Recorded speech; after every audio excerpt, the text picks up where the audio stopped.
I'm Graihagh. And I'm Rowena. And we're here at the Water Run in Bristol. We've come down here today to watch the naming ceremony of Jessie's and Hannah's boat, which they plan to break the British women's record of sailing across the Atlantic in memory of their late friend Eleanor Ellis.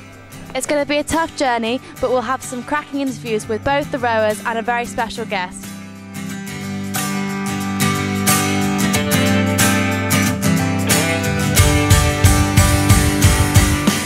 Okay. Hi, I'm Hannah Lawton, one half of Inspirational Friends.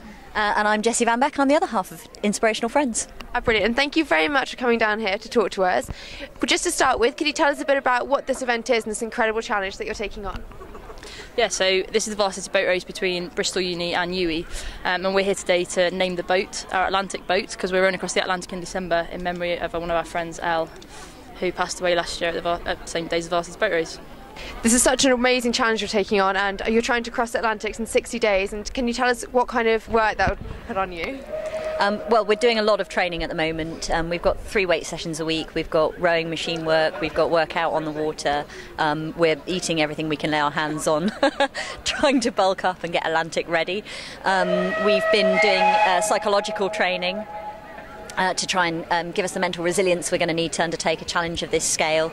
And today we've got our shiny new boat. And what's the support like for an event like this? It's been amazing. The sheer number of people I've spoken to today who've sort of come up, wanted to know more about it, been really supportive.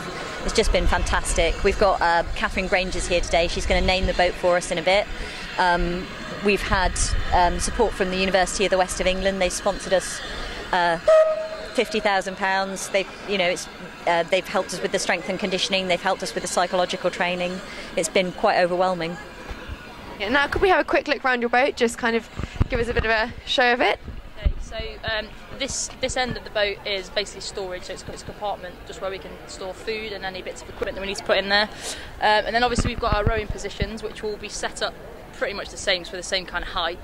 And then all these little red hatches are where we can store our ballast and extra bits of supplies and food and snack packs, that kind of thing. And then we've got all of our electrical and radio equipment at the other end, where we also will be sleeping on our 2-hour off shift, which isn't very big. Our boat's powered by solar panels, so all these bluey black panels all over the boat are all our solar panels, which will be basically how we're going to survive out there with our water maker and all our radio and comms equipment. That's pretty much it, to be honest. A nice compact flat that can go on the water. Yeah. Home for 2 months. Yes. And so what's December like for conditions? It's meant to be the best time of year to go because it's not in hurricane season, so it should be relatively warm with probably a few storms, a few 60-foot waves, and yeah, but it should be better than going at this time of year for us. So Definitely. Antigua's only 17 degrees north of the equator, so you're looking at much more temperate waters to row in. And whereabouts are you setting off from? From La Gomera in the Canaries. Oh, well, that's brilliant. And thank you so much for talking to us today, and best of luck on your challenge. Thank you very much. Thank you. Okay. So it's a very exciting day for UBTV today, as we are joined with some rowing royalty. Would you like to introduce yourself? Rowing royalty, Katherine Grainger, currently Olympic champion. So I'm going to ask you a bit about the Olympics, if that's okay. Has the thrill of winning gold at London 2012 worn off yet? No, it genuinely hasn't. It's been about 9 months now-ish, and I don't think it's worn off. I don't think it ever will. It's still, I get reminders of it every single day, and it's the most wonderful thing to have been part of. I can imagine. And so are you going to miss it this summer? It's weird. This is the first, I'm taking a year out, and it's the first year in about 15 years that I haven't taken part. So at the moment I've been so busy. I've been really, really busy, and I'm finishing off my PhD, and I've got a lot on, which is good, because I think if I didn't have much on, I would miss it. Yeah. It's a brilliant environment to be part of. I love the team, I love the atmosphere, I love the challenge, I love the racing. So it is hard not to be doing it, so I'm keeping myself busy. Awesome. So a little bit about today. What is your role? I'm here not in a boat, which is a novelty. I am near boats, but managing to not go in them. I was asked down, so Hannah and Jessie are racing this craft across the Atlantic Ocean. crazy fools. They're doing it for they're trying to raise money, doing a brilliant cause for cervical cancer, and it's just an immense challenge. I mean, it seriously is. They're hoping to do it in 60 days, which is, it's genuinely, 2 months at sea rowing constantly. The longest break they'll have is maybe 3 hours at a time. They're probably going to do 2 hours on, 2 hours off. They might stretch it to 3 overnight. So the longest for 2 months you'll do is for sleeping will be a couple of hours, for 2 months constant. It's mentally that's really a lot to undertake, and physically they'll lose loads of weight, they'll go through all exhaustion and different frustrations, and hopefully they won't fall out. We'll find that out. But it's a challenge I'd be pretty scared to take on, so I'm very impressed they're doing it. Awesome. And in terms of those of us who are a bit ignorant about rowing and so forth, can you tell us a little bit about the naming ceremony of the boats? Well, it's quite simple. The boat gets named. So basically it is covered at the moment, and at some point it will be unveiled by myself. The name of the boat, we name our boats within international racing, and you always try and make it something special or because of someone or something, and the name in itself can be very inspiring. The actual ceremony usually involves whisking off a cover and slamming champagne against the boat, and hopefully being drunk as well, really. Sounds very exciting. And you've kind of mentioned the challenges of this transatlantic crossing. Would you ever be tempted by it? I'll never say that on camera, just in case. It's hard because when you're an international athlete, the challenge of anything is actually why you do it. You get really addicted to something that pushes you and tests you, and I don't think any of us would settle for a kind of comfortable job or a comfortable life now. It's a challenge that you just push yourself to limits and go beyond them all the time, and that's quite addictive, and you love doing that. So I can see why it's quite an attractive challenge in a lot of ways. But considering I'm having a year break from rowing, I don't think rowing across the Atlantic would be the way to do it. A nice warm-up for you, maybe. Maybe. I might end up in Rio that way. Yes, or you could always go straight to Rio. Go for it. I could just go that direction. Might be a bit longer, but anyway. Katherine Grainger, thank you so much for joining us today. A real honour for UBTV, potentially one of the most famous guests we've ever had. So thank you. Great things to come. Even more famous, George Clooney next week. Maybe. Thank you so much. Really appreciate it.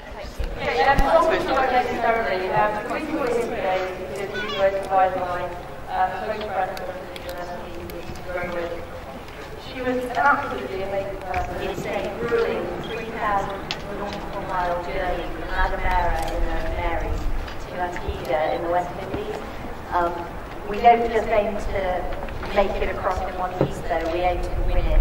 We want to set a new record for the GB women's pairs crossing, and we're hoping to do it in just 60 days.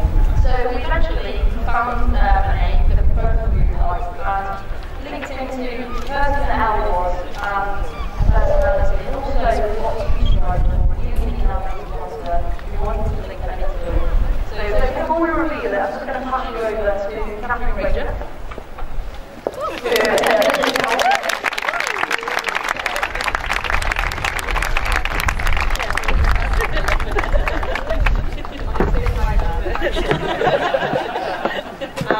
Thank you. The sun's come out at this point. It's a massive privilege to be here. I know the train's back. Someone asked us to come.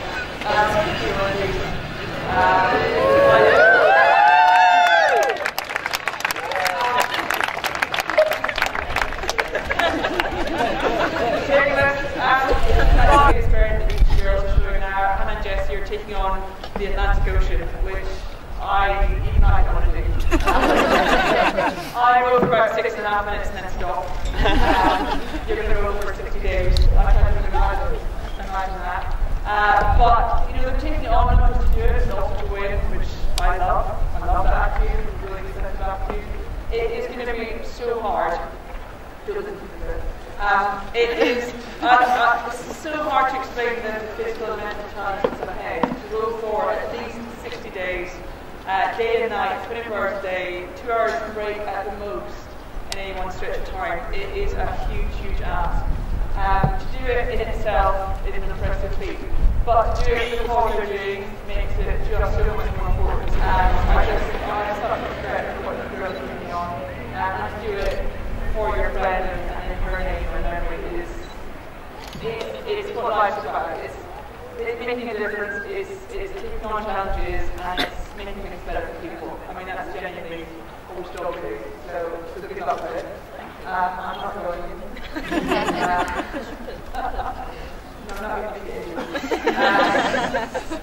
It's time to name the goal. I'd like to ask Caroline up here with me, who's our mom, and she is brought. We've all been waiting for it. Okay. They don't want to look yet. They don't want to eat. No, we have that. Yes. 5. 3. 2. 1.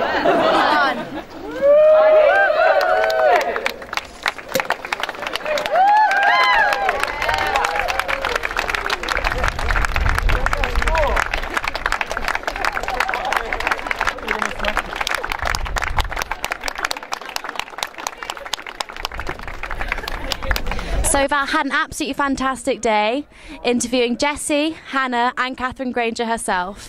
We wish them both the best of luck in their pursuit in December. A real inspiration for everyone. And we definitely hope they win the record. Thanks very much.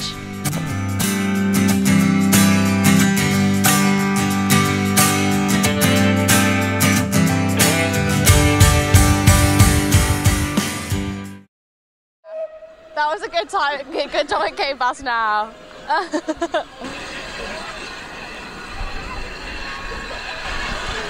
All about the character of Bristol. Exactly. At least it goes quite slowly, so once it's gone, you know it's been a while before it comes back. Yeah. I was like, oh, does it go a bit faster? Everyone's like, no, that's it. Yeah. Oh, it's like a ride. It's not a high-speed really. train. It's definitely